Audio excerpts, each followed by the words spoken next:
The rule was simple. Vivienne Holt never gave second chances. She had built Holt Capital from a single office above a dry cleaner on Bloor Street into one of the most respected private investment firms in Toronto. 31 years, no shortcuts, no inherited money, no husband who smoothed the way. Just her, a calculator, and an instinct for knowing which people were worth betting on. That instinct, she would tell you, was the only asset that had never depreciated. She was 63 years old, and she had spent most of those years watching what people did when they thought no one was looking. That was the real interview, she believed. Not the handshake and the resume, not the LinkedIn profile or the MBA. What did you do with what you were given when the stakes were yours alone to carry? She was about to find out. The letter went out on a Tuesday in late March. 4 copies, 4 names. Each one hand-delivered by her assistant, Clara, in a plain ivory envelope with no return address. Inside was a single page, typed in 12-point Times New Roman, that explained the following. The recipient had been selected to participate in a private initiative funded by the Holt Foundation. They would each be given access to a corporate card with a $100,000 limit. They could spend it however they wished. There was no application, no committee, no deliverable due date. The only condition was that they submit a brief account of their choices at the end of 30 days. The 4 recipients were employees of Holt Capital, mid-level, none of them senior enough to be in her circle, but all of them visible enough that she had formed opinions. Soft ones, the kind she kept to herself. The first was Gregory, 38, head of client relations. Handsome in the way that made people trust him before he had said anything. He wore good shoes and knew the names of the right restaurants. The second was Daphne, 42, a portfolio analyst who had recently been passed over for a promotion she had campaigned openly for. She had taken the news with a smile that did not reach her eyes. The third was Robert, 45, from the compliance department. Quiet, methodical. The kind of man who double-checked things twice and then once more. Nobody's favorite at a dinner party, but nobody's enemy either. The fourth was a man named Calvin Okoro. Calvin was 41. He worked in the mailroom, though that was not quite the right description anymore, because Holt Capital's mailroom had become a kind of catch-all. Courier coordination, supply ordering, facilities requests, the small, invisible machinery that kept everything else running. Calvin ran it. Had run it for 9 years without complaint or fanfare. The kind of employee whose absence you would notice immediately and whose presence you had long stopped remarking on. He was a single father. His daughter, Abina, was 7. He had raised her alone since she was 2 after his wife, Joelle, died of an aneurysm on a Sunday morning while they were making pancakes. The paramedic said she was gone before she hit the floor. Calvin had been the one to call 911. He had also been the one to explain to a 2-year-old, over the following months and years, in language that grew more honest as she grew older, that her mother was not coming back. Vivienne knew some of this, not all of it. She had read a summary that Clara had prepared, the same cursory background on all 4, and when she came to Calvin's page, she had paused just briefly, then set it down with the others. She did not want her conclusions reached before the experiment had begun.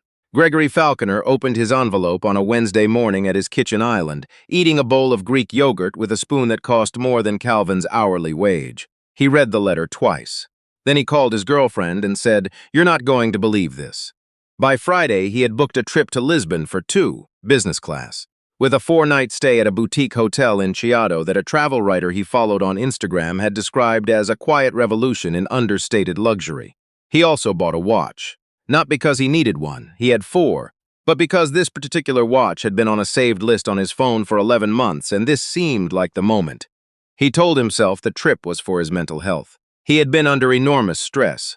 The clients were demanding. The market was volatile. This was, in its own way, an investment in his performance. He believed all of this completely. Daphne Sutcliffe read her letter at her desk with the door closed, which was unusual for her.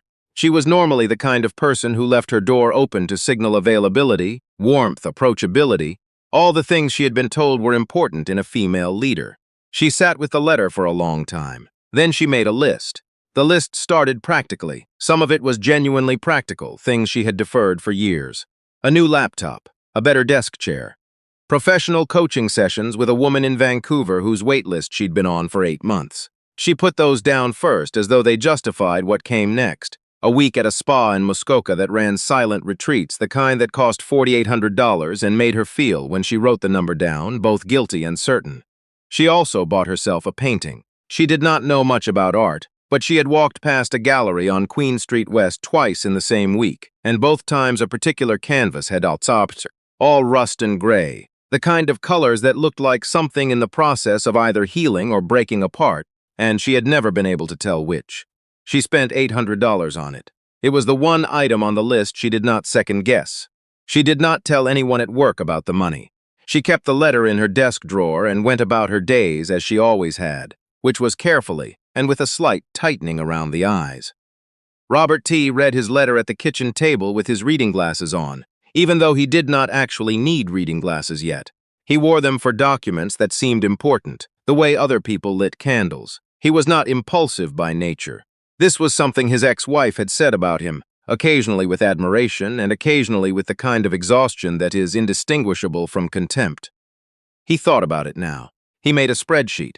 This was not ironic. It was simply how he thought. He listed categories: housing, education, health, community, savings. Though technically this wasn't savings, it was a spending initiative, which was a distinction that mattered to him. He allocated percentages.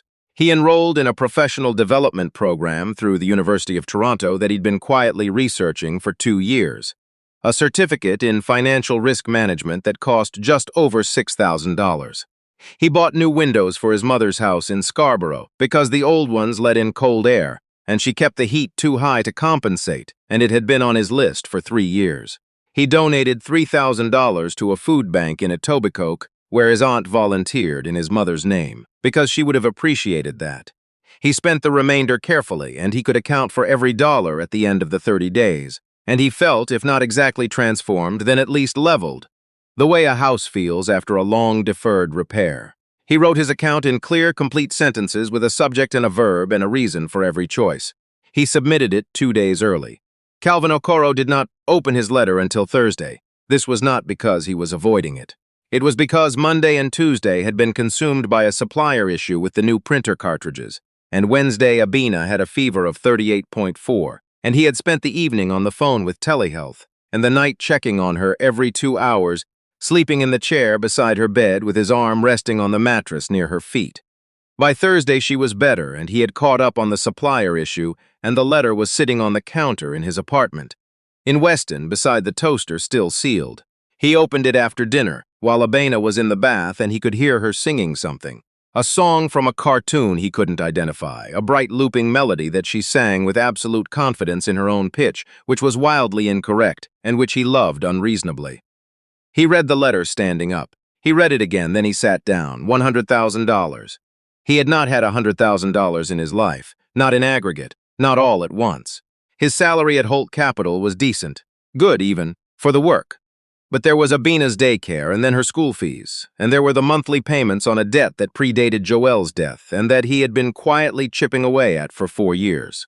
And there was the matter of the furnace that had given out in February, which he'd covered with a line of credit that he was now covering with overtime. He sat with the letter for a long time. He did not make a list that night. He thought he would. He was a practical man, and lists helped him think.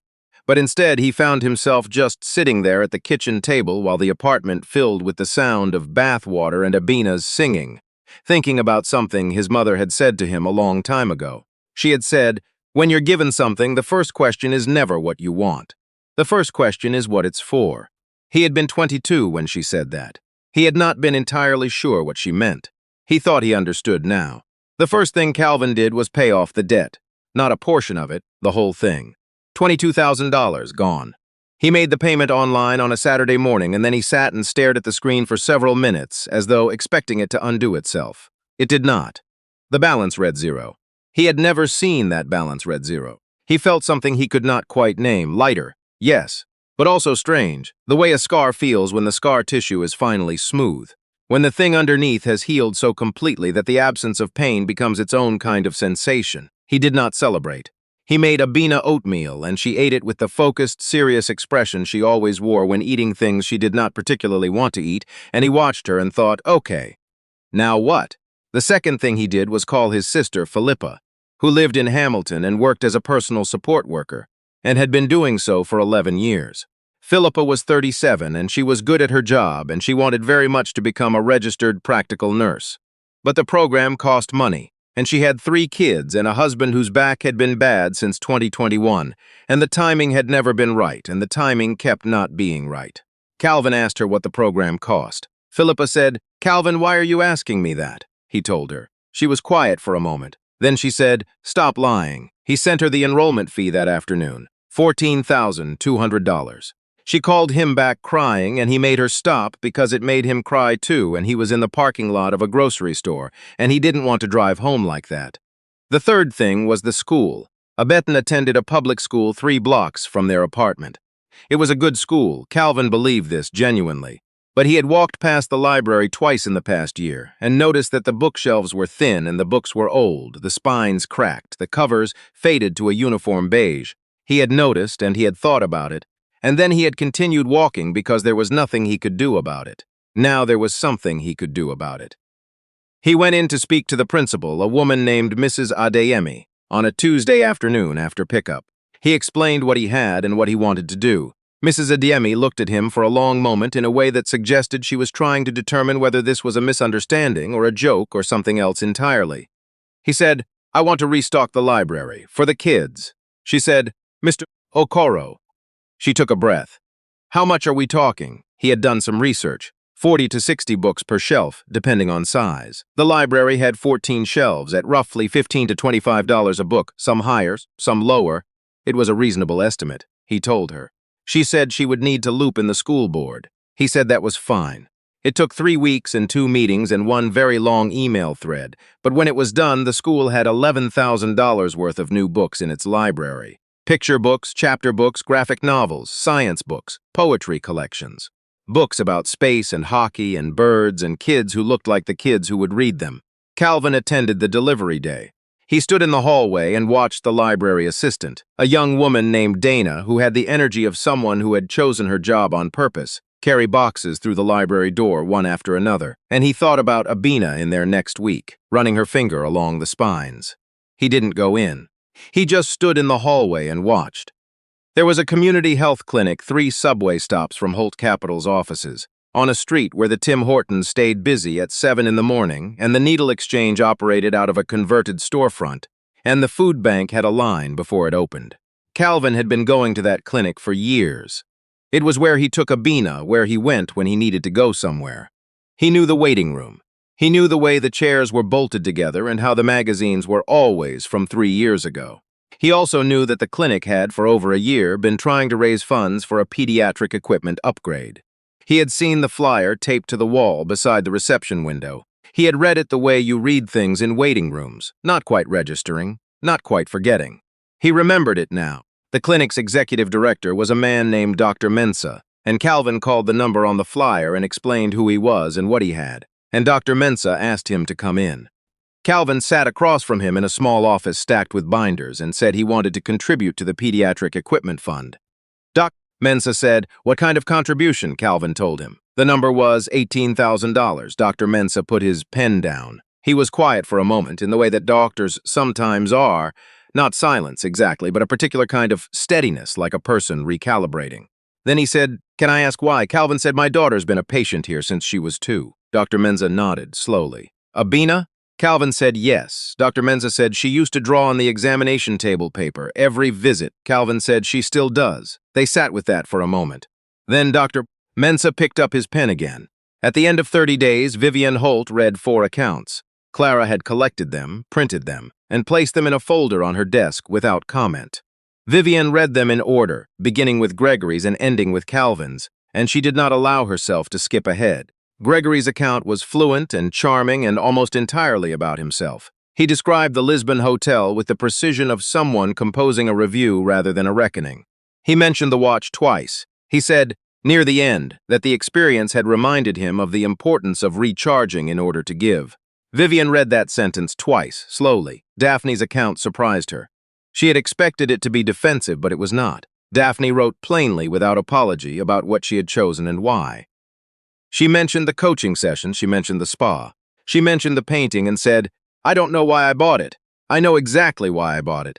Vivienne found herself pausing on that line for longer than she expected. Robert's account was clear and methodical and made her feel, reading it, as though she were reviewing a competent and responsible financial filing. She respected it without being moved by it. She noted the windows for his mother. She noted the food bank donation. She circled nothing. Then she read Calvin's. He had written it in the kind of plain language that is either very simple or very hard, and she could not tell at first which it was. He named each thing he had done and why he had done it, and he did not use words like investment or recharge or initiative. He used words like my sister and the kids, and she's been a patient there since she was 2. He spent $22,000 on a debt that had followed him for 4 years. He spent $14,000 to send his sister to nursing school. He spent $11,000 on books for a school library. He spent $18,000 on pediatric equipment for a clinic that had treated his daughter. He had spent $65,000. The remaining $35,000 was still sitting in the account. Vivienne looked at that last line for a long time. She called Clara in. Clara came to the door with her notepad. Vivienne said, "The 4th account. Calvin Okoro. The mailroom." Clara said, "Yes." Vivienne said, "Set up a meeting." Calvin came to her office on a Thursday afternoon. He had worn his good jacket, which was the jacket he wore to parent-teacher interviews and to the occasional work event he was invited to out of courtesy. He sat across from Vivienne Holt and looked at her with the calm, unhurried attention of a man who had learned at great cost not to waste energy on anxiety about things he could not yet know. Vivienne said, "I've read your account." Calvin said, "Okay," she said. "I want to understand something. The $35,000 you didn't use. Why he considered this?" Then he said, "Because it wasn't mine," she said. "It was. That's the point of the initiative." "No conditions," he said, "I know. But it didn't feel like mine." He paused. "I'm not sure I can explain that clearly." She said, "Try." He said, "I thought about what I actually needed. And then I thought about what the people around me needed. And I did the math, and it came out to $65,000, so I stopped there." He looked at her steadily. "Spending the rest would have been for me. Not because I needed anything, but because the money was there." Vivienne sat with that. She had heard many things in 31 years of running a firm. She had heard people talk about legacy and about values and about purpose, with a fluency that she had long learned to discount, the way you discount a price that has been marked up before being marked down. She had heard people say the right things so many times that she had stopped listening to the words and started watching the hands. Calvin Okoro was not performing. That was the thing. He was simply describing what had happened, the way you describe how you got home from somewhere, matter-of-factly, without embellishment, as though the route had been self-evident. She said, "What do you want, Calvin?" "For yourself." He was quiet for a moment. Not uncomfortable, just thinking. He said, "I want Abina to have stability, enough that she doesn't spend her energy worrying about things kids shouldn't worry about." He paused. "And I want to be able to do my work well. I think I do it well." She said, "You do." He nodded as though this confirmed something he had already suspected but had not needed confirmed. She said, "I'm moving you." He looked at her. She said, "Not up, not down. Sideways, for now.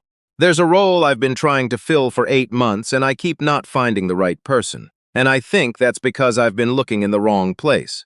She folded her hands on the desk.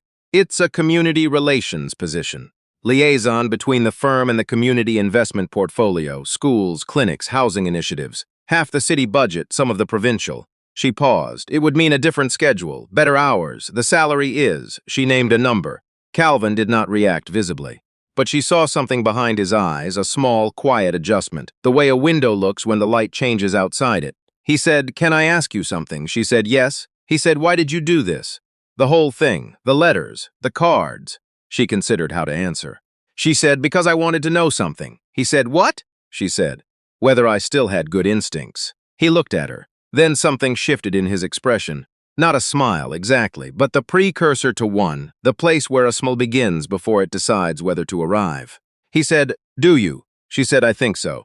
The day Calvin told Abina about the new job, they were walking home from school. It was April, which in Toronto means the snow has mostly surrendered, but the air still carries the memory of winter, cold and damp with something else underneath it. The faint, credible suggestion of warmth coming. He told her that his work was changing, that he would have different hours, that he would be doing something new, and her Faye walked beside him with her backpack on, the way she did when she was thinking. She said, "Is it a good change?" He said, "Yes." She said, "Okay." And then, "Will you still pick me up?" He said, "Every day." She nodded. Then she took his hand, matter-of-factly, the way she had since she was small, not needing anything from it, just confirming that it was there. They walked the rest of the way home like that. Months later, Vivienne would be asked, at a foundation dinner by a woman who was trying to replicate the initiative for her own firm, what had made Calvin's choices different. Vivienne thought about it for a moment. She had thought about it many times, in many ways. She had turned it over like a stone, looking at each side. She said, the others asked what they wanted. Calvin asked what was needed. The woman said, that's a fine distinction. Vivienne said, it's the only distinction. She said it simply, without drama, the way you state something that has been true for so long it no longer requires decoration. In the end, that was the thing she had wanted to know all along. Not who would choose wisely, not who would be generous, but who, when given everything, would still look beyond themselves long enough to ask the real question. She had found her answer in a plain ivory envelope on a Thursday in a quiet apartment in Weston beside a toaster, while a little girl sang off-key in a bath down the hall.